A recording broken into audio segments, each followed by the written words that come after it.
شروع کرتا ہوں اللہ تعالیٰ کے نام سے جو بڑا مہربان نہایت رحم والا ہے۔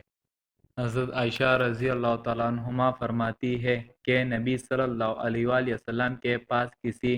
فوت شدہ شخص کی برائی بیان کی گئی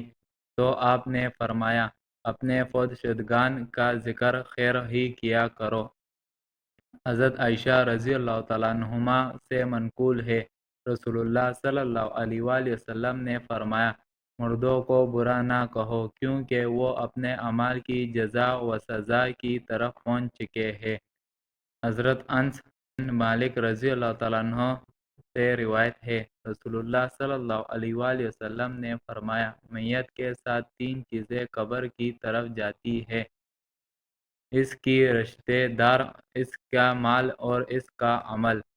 دو چیزیں یعنی رشتہ دار اور مال تو واپس آ جاتے ہیں، اور ایک چیز یعنی اس کا عمل اس کے پاس رہ جاتا ہے۔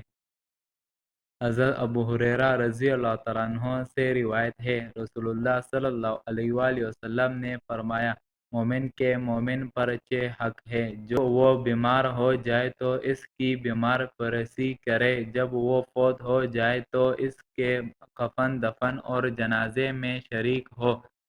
جب وہ دعوت دے تو قبول کرے،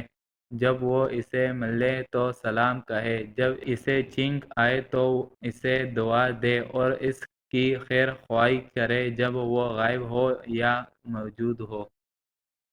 اللہ تعالیٰ ان احادیثوں پر ہمیں عمل کرنے کی توفیق عطا فرمائے، آمین۔